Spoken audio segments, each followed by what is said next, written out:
Hello and welcome. This is Out Motorsports. My name is Jake and we are back at Virginia International Raceway in Alton, Virginia after 9 long months. We were supposed to be back here in March of this year to kick off our 2020 season with NASA Mid-Atlantic.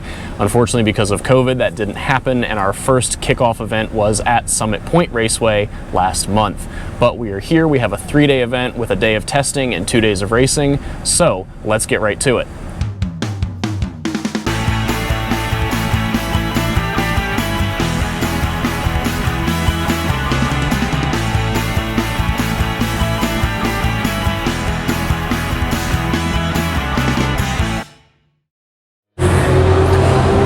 Alright, well, it is Friday morning. We are here at Virginia International Raceway, and today, for me personally, is just a practice day. We do a whole bunch of things on Fridays, one of which is competition school if you're looking to get your full racing license. We do those on Fridays when we were at this racetrack. That is what I earned many years ago at this point to go out and race wheel to wheel. But now that I have that license, the Friday is really just a test and tune to go out for about half an hour at a time, a few times throughout the day, just see how the car's running, how I'm feeling, get reacclimated. Like I said, we haven't been at this racetrack in 9 months. Now, this event is normally called Hyperfest. We normally host it in May, and there's normally thousands and thousands of spectators here. And part of what attracts all those people to Hyperfest is a challenge put on by Grassroots Motorsports called the Ultimate Track Car Challenge. They invite people to apply to participate in what is basically a time trial competition for 1 day on Friday, with the most bonkers cars you can think of. We've got some really, really cool stuff out here. You can hear them going on the track right now behind me. I took the car out for 1 session so far. Everything is feeling really good. We will be racing tomorrow and Sunday. All right, so this is Taylor, and this is Taylor's Spec 3 325i. If we come around this way, Taylor had a little little oopsie at turn 10. See, he's got some grass in the tire, popped out the idle control valve. It wouldn't idle very well, but I'll let Taylor tell you what happened. As soon as I crested the hill, the rear end got light, and I started a tank slapper, so left, right, left, and I just focused on keeping it straight.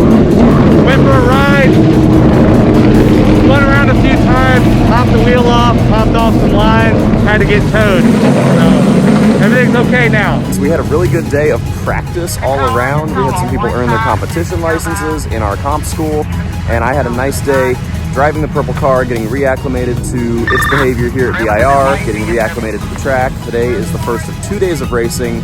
Today we've got a practice and a qualifying, which will set the grid for the race, and then the race this afternoon. So let's see how today goes. We had some rain overnight. It was pretty heavy. I think it's cleared out. Hopefully it will stay that way for the rest of the day.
Not a great race for some of my competitors. Unfortunately, one snapped a wheel stud before we started.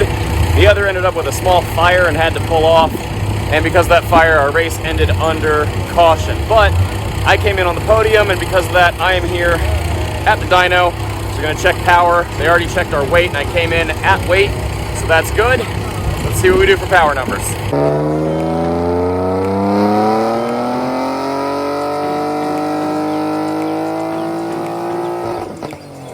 We all got tested. We're going to await those results and make sure everyone was compliant. If all goes well, I will have ended the day with either a second or third place finish. All right, it is Sunday morning. We've got 2 races today. We've got one that is called the Beast of the East. That is our qualifying race. I'll be out in a group of 5 or 6 for that race. That will set the grid with our best lap times for the points race with the other GTS2 folks later today. So let's get to it.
I came to a stop on the outside of the track across from the corner station.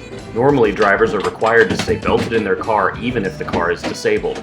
That's the safest place to wait for a tow truck in case another car loses control and exits the track pointed at you. In this case, I started to see smoke rising from the nose of the car.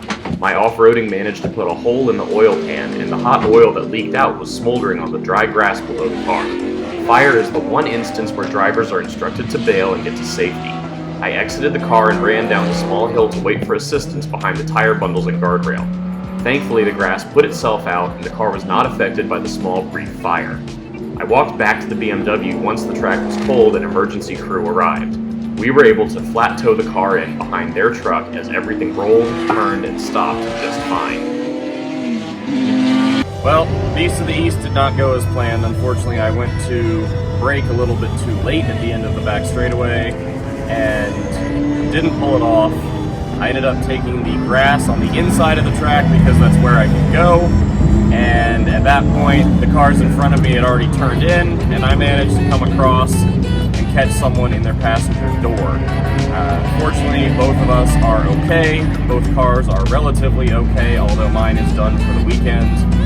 Have not jacked it up to take a look yet, but it's leaking oil pretty good. The alignment's off, and I definitely broke a motor mount if nothing else. So we'll see what happened. Very, very bummed, but this is racing. We'll get Humpty Dumpty put back together again one more time.